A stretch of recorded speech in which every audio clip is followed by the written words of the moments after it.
আসসালামু আলাইকুম। মাননীয় ভূমি প্রতিমন্ত্রী জনাব ব্যারিস্টার কায়সার কামাল মহোদয়, আমরা সারা বাংলাদেশের মানুষ আপনার দিকে চেয়ে আছি। বিগত সময়ে আমাদের এই দেশের মানুষ ভূমি সংক্রান্ত জটিলতায় বছরের পর বছর, যুগের পর যুগ কোর্টের বারান্দায় হয়রানির শিকার হয়ে আসছি। জমির দখল বেদখল প্রশ্নে, জমির সীমানা নির্ধারণ প্রশ্নে, একটা ব্যক্তি দলিলের মাধ্যমে একটা সম্পদ খরিদ করার পরে যখন তার খারিজ করা হয় সরকারি একটা ফির মাধ্যমে, এবং সেই জমিটি যখন বেহাত হয়ে যায়, পুনরায় ওই ক্ষতিগ্রস্ত ব্যক্তি তার জমিটাকে আয়ত্তে আনার জন্য মামলা হামলা, বহু ধরনের হয়রানির শিকার হয়ে আসছে। অর্থাৎ নিজের জমিটাকে নিজে প্রমাণ করে আবার নিজের আয়ত্তে আনার জন্য যুগের পর যুগ হয়রানির শিকার হতে হয়। এই বিষয়টার থেকে আমরা এদেশের সকল মানুষ মুক্তি চাই আপনার উসিলায়। সে বিষয়টার জন্য যে কাজগুলা আপনার মাধ্যমে আমরা আশা করছি আপনার দায়িত্বকালীন সময়ে, সেটা হলো বর্তমানে বাংলাদেশের যতগুলো মৌজা আছে, আমার ধারণা মতে 99% মৌজারই কোনো সরকারি সীমানা পিলার নাই। প্রথমত, প্রত্যেকটা মৌজায় সরকারিভাবে, হোক সেটা সেনাবাহিনীর মাধ্যমে, হোক সেটা ভূমি মন্ত্রণালয়ের আওতায়, সরকারিভাবে মৌজার পিলার নির্ধারণ করা, সীমানা নির্ধারণ করে একটা পিলার স্থাপন করা। এবং এটার পাশাপাশি দলিলের যে বিষয়টা, যেমন দলিল রেজিস্ট্রেশন করাটা, এটা একটা মন্ত্রণালয়ের আওতাধীন, সেখানে একটা নির্দিষ্ট ফি কিন্তু সরকার গ্রহণ করে থাকেন। এবং পরবর্তীতে এই দলিলের এগেনিস্টে নামজারি করতে সরকার আবার 1170 টাকার বিনিময়ে মানুষকে নামজারি অথবা খারিজ দিয়ে থাকেন। এই বিষয়টা আরেকটা মন্ত্রণালয়ের আওতাধীন।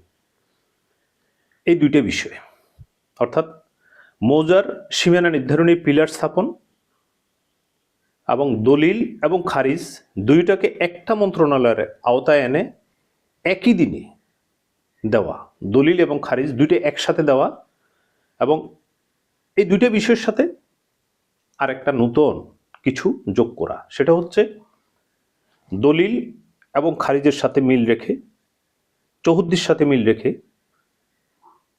একটা ভূমির মালিকের সেই সম্পত্তিটাতে কোথায় কয়টা পিলার বসতেছে এটার একটা প্যান্টাগ্রাফ, টোটাল এই তথ্যটা প্যান্টাগ্রাফ একটা সরকারি আমিনের উপস্থিতিতে একটা প্যান্টাগ্রাফের মাধ্যমে সরকারি পিলার স্থাপন করে টোটাল এই তথ্যগুলোকে সরকারি ডাটাবেজে সংরক্ষণ করার একটা ভিত্তি স্থাপন করা আমরা আপনার মাধ্যমে চাচ্ছি। কারণ এই পর্যন্ত বাংলাদেশে ভূমি সংক্রান্ত বিষয়ে বহু মানুষ হয়রানির শিকার হয়ে আসছে। সকল মানুষ স্তব্ধ। বিগত কিছু সময় আগে শুনতে পাইলাম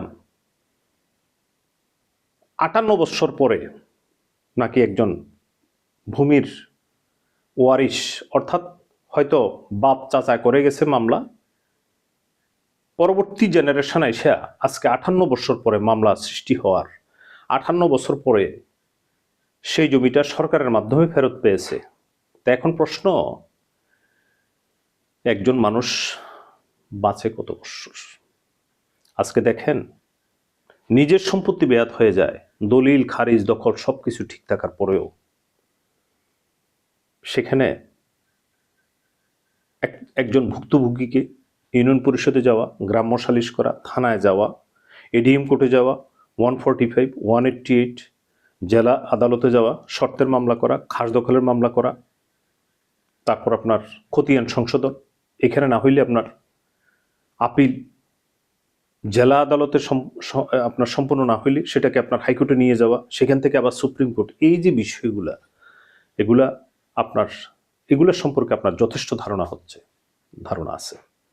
যেখানে একটা মামলা চালু হওয়ার পরে এই বিষয়টাকে কেউ শেষ করতে চায় না, অর্থাৎ প্রত্যেকটা মানুষ চায় এটা জিয়ে থাক, কারণ এখানে অনেক কিছু আছে।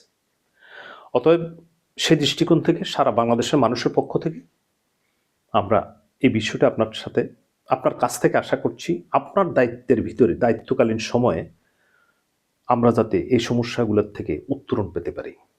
অর্থাৎ সারা বাংলাদেশে আপনার এই দায়িত্বকালীন সময়ে আপনি ইচ্ছা করলে পারবেন, এবং সারা জীবন আপনি সারা বাংলাদেশের মানুষের অন্তরে জিয়ে থাকবেন। সেটা হলো বাংলাদেশের প্রত্যেকটা মৌজার সীমানা পিলার নির্ধারণ সহ স্থাপন করা, যাতে মানুষ জায়গা জমি তার বুঝে নেওয়ার জন্য মাপঝোপের ব্যাপারে যাতে তারকে আর হয়রানির শিকার না হতে হয়, এবং একই জায়গা যাতে একের অধিকবার মাপতে না হয়, টাকা খরচ করতে না হয়, মানুষের মধ্যে যাতে সীমানার সম্পর্কিত বিষয় নিয়ে কাটাকাটি, মারামারি, হানাহানি সৃষ্টি না হয়, মামলা মোকদ্দমা যাতে না হয়, এই বিষয়টাকে জিরো পর্যায়ে নিয়ে আসার জন্য বাংলাদেশের প্রত্যেকটা মৌজায় সরকারিভাবে পিলার স্থাপন এবং দলিল রেজিস্ট্রেশন এবং খারিজ, এই দুইটা বিষয়কে একটা মন্ত্রণালয়ের আওতায় এনে একই দিনে এই দুইটা বিষয় মানুষকে প্রদান করা, এবং তারই সাথে সরকারি আমিনের উপস্থিতিতে,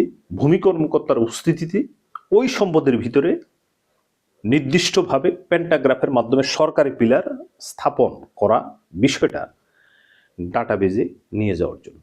এতে করে একটা সুবিধা হবে। বর্তমানে যেমন একজনের জায়গাটা যখন ব্যাহত হয়ে যায়, তাকে তার জায়গাটা প্রমাণ করতে করতে যেভাবে যুগের পর যুগ মানুষকে ধ্বংস করে দেওয়া হচ্ছে, এই বিষয়টার পুনরুত্থান যাতে না ঘটে, তখন যদি এই সিস্টেমটা চালু করতে পারেন, করা সম্ভব হয়, আমি ধারণা করছি একজন সাধারণ মানুষ হিসেবে, তখন একটা মানুষ আরেকটা মানুষের জায়গা যদি দখল করে ফেলে, যেমন একটা মানুষ সে বাড়িতে নাই, অথবা সে মারা গেছে, অথবা পরিবারের ভিতরে প্রাপ্তবয়স্ক কেউ নাই, অথবা সে বিদেশে আছে, এই অবস্থায় যদি কেউ কারো সম্পদটা দখল করে ফেলে, সীমানা প্রাচীর নির্মাণ করে, পুকুর কেটে ফেলে, একটা স্থাপনা নির্মাণ করে ফেলে, অর্থাৎ সে দখল করে ফেলছে, এই অবস্থায় মানুষকে যাতে মামলার নামে কোর্টের বারান্দায় যেতে না হয়, হয়রানির শিকার না হতে হয়, মানুষকে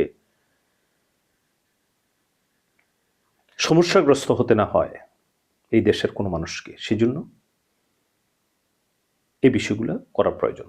তখন দেখা যাবে কেউ কারো সম্পদ যদি দখল করে ফেলে, শুধু একটা পিটিশন, একটা অভিযোগ নির্দিষ্ট একটা টাকার বিনিময়ে ভূমি অফিসে দায়ের করা মাত্র, তখন ভূমি অফিস ওই তথ্যটা, ক্ষতিগ্রস্ত ব্যক্তির যে তথ্যটা ডাটাবেজে আছে, কোথায় পিলার বসেছিল, কোন দাগে বসেছিল, কার উপস্থিতিতে বসেছিল, তার পেন্টাগ্রাম, ভিডিও চিত্র, এগুলা উদ্ঘাটন করে ডাটাবেজ থেকে কোনো ধরনের মামলা হামলা বা কোনো ধরনের ঝামেলা ছাড়াই ভূমিদস্যু অথবা ভূমিক্ষেপ বলতে আমরা যাই বুঝি, জোর দখলকারীকে উচ্ছেদ করে ক্ষতিগ্রস্ত ব্যক্তির, অর্থাৎ প্রকৃত ভূমির মালিককে তার সম্পদটা ফিরিয়ে দেওয়ার ক্ষেত্রে একটা যুগান্তকারী পদক্ষেপ হিসেবে দেখা যাবে। আমরা এই বিষয়টা আপনার থেকে আশা করছি, মেহরবানি করে আপনার এই দায়িত্বকালীন সময়ে সারা বাংলাদেশের মানুষ আমরা আপনার দিকে তাকিয়ে আছি। কারণ বিগত 54 বছরের ভিতরে এই বাংলাদেশের ভিতরে ভূমি সংক্রান্ত বিষয়ে কোনো ধরনের এই যে বিষয়গুলোর কথা বললাম, মৌজার পিলার স্থাপন, দলিল এবং খারিজকে একটা মন্ত্রণালয়ের আওতায় নিয়ে আসা, এবং এইটার সাথে সরকারি পিলার বসিয়ে মানুষকে জমির দখল বেদখল প্রশ্নে হয়রানির থেকে উত্তরণ পাওয়ার জন্য এই পদক্ষেপগুলো কিন্তু কেউ গ্রহণ করে নাই। অতএব আমরা আপনার থেকে এই বিষয়গুলো আশা করছি। ধন্যবাদ। আসসালামু আলাইকুম।